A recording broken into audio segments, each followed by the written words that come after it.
Okay, this is part two. I got cut off.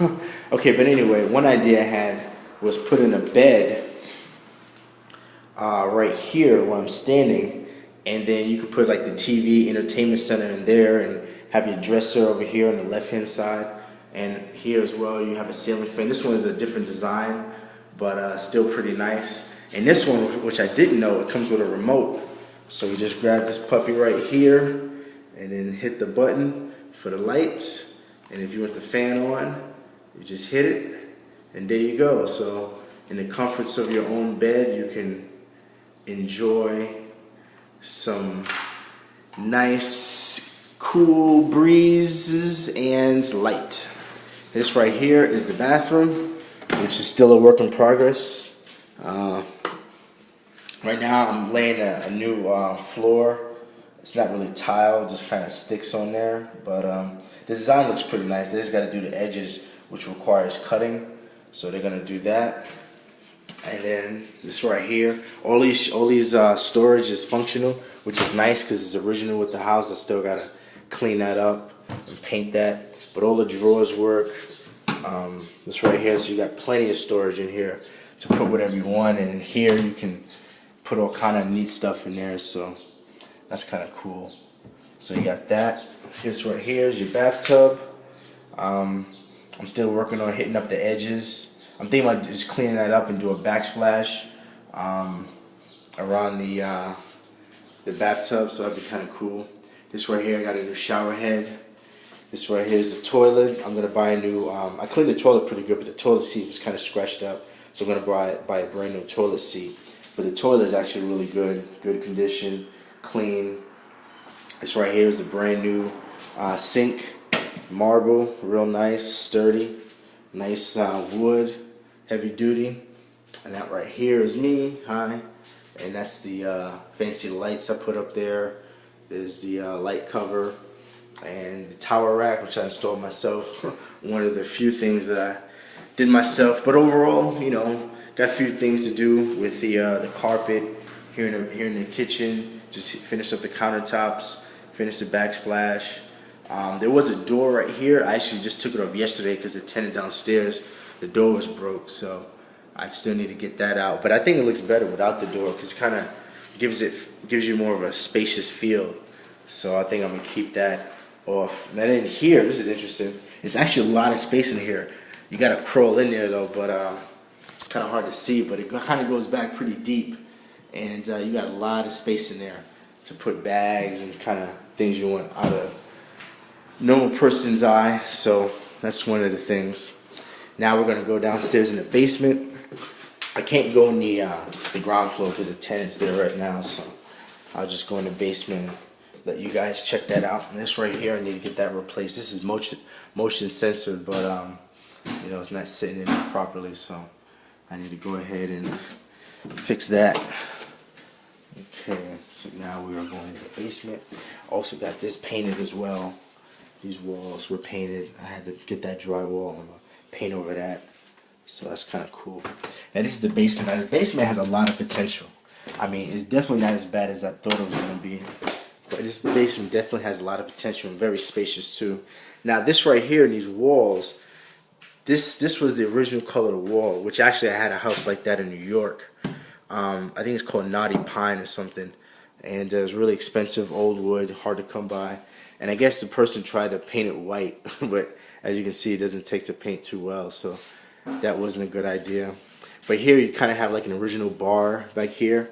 You know, some ceiling work needs to be done because you know a lot of pipes, you know, going to and from. But not bad though overall, you know. And like I said, in the back of my mind, I just considered the price that I paid for this. Now you can't see it right now, but there's actually a sink back there behind this, underneath the this little stool area. So that's kind of cool.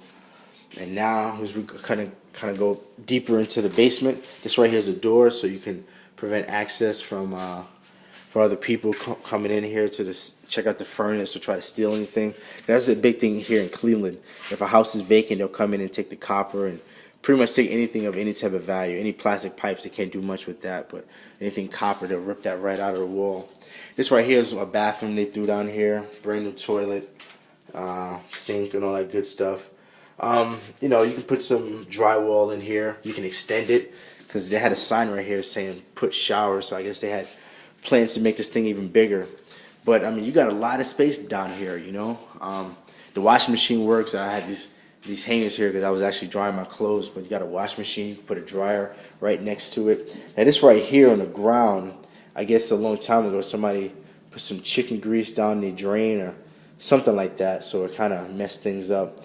But it's an easy fix though. You know, it's not horrific. Doesn't smell down here or anything. So, and this right here is the boiler, water tank, and this is the industrial size furnace, which keeps both units warm and provides heat. However, I need to change this, and I need to get two singular furnaces for each unit so they can pay for their own. Because right now I'm paying for the gas, so that's definitely got to change. Because here in Cleveland, everyone they pretty much supply their own appliances and they pay their own utilities. The only thing I pay for is taxes and insurance and water, because water's in my name. That comes once every 3 months.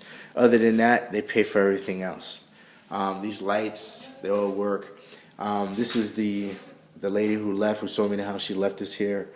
I'll probably just trash it, or maybe I might keep it, put it back in there. But I mean, in the future, I'm definitely gonna get this thing renovated down here, turn it into a nice little man cave, get some drywall. I mean, it's a lot of space in here. I mean, it's, you know, and then I could kind of create a door right here, you know, and, you know, give some space so if somebody needs to go and do maintenance on the furnace, and I have plenty of space to kind of, you know, do what I need to do, create an office, put a TV down here. So it's got a lot of potential here. You got some storage. Here they just created a little room, like a little storage room. I just got a spot for a light, which I'm pretty sure it works. So, you know, you can add some more storage unit shelves on there. So that's kind of cool. But yeah, like I said, overall, you know, the price I paid, under $10,000. You know, rent it out. You know, need some touches here and there. And you know, a lot of this is one of the houses where some of the work you do, you can do it yourself. I mean, it's not like a major, oh man, I need to install a furnace or I need to redo the electrical.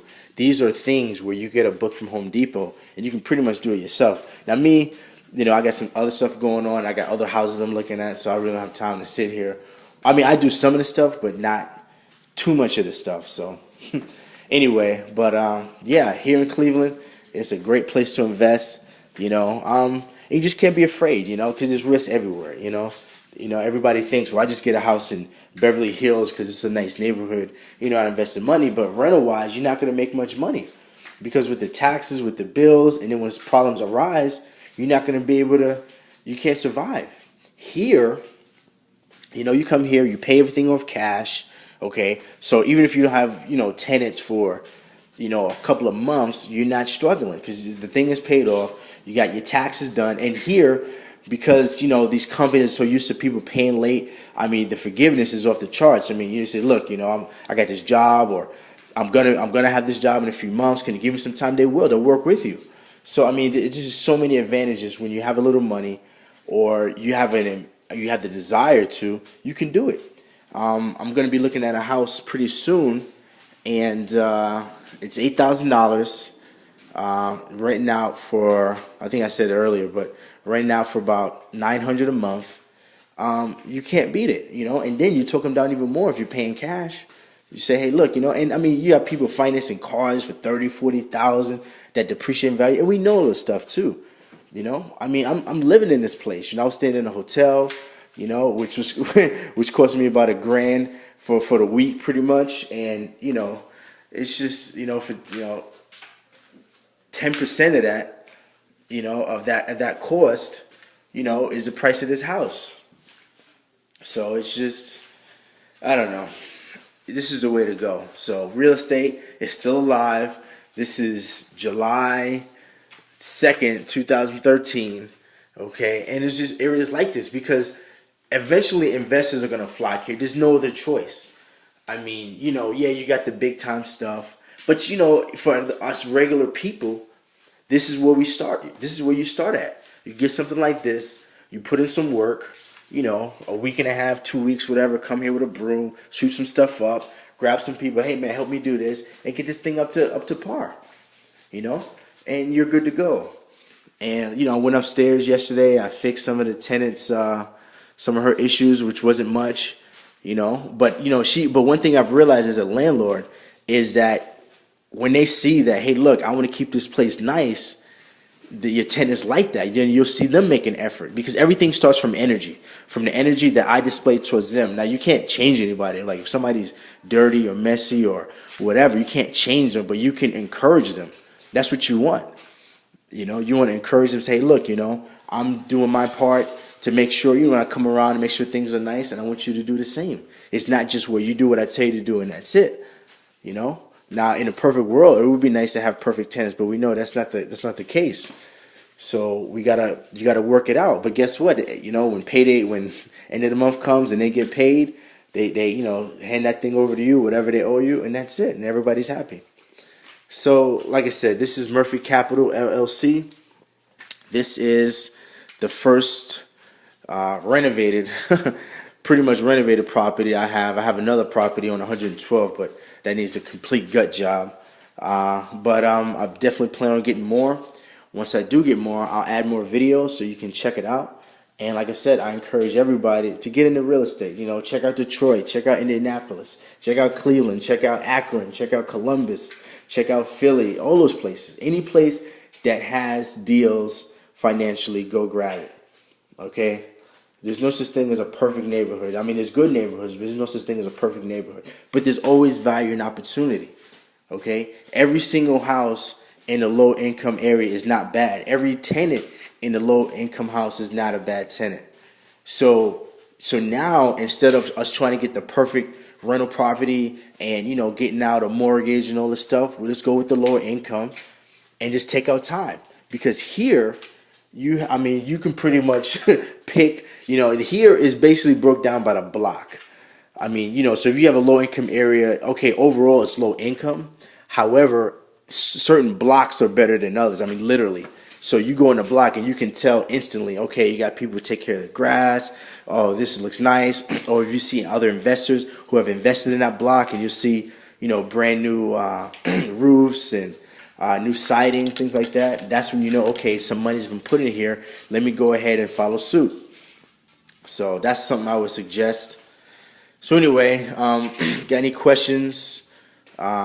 Just want to tell me your experience? Go ahead. I'd love to hear it. I'm a new investor myself, so I'm learning as I go. I'm not rich yet, but I'm hopefully, I'll get there eventually with real estate. So that's my goal. Until next time. Signing off.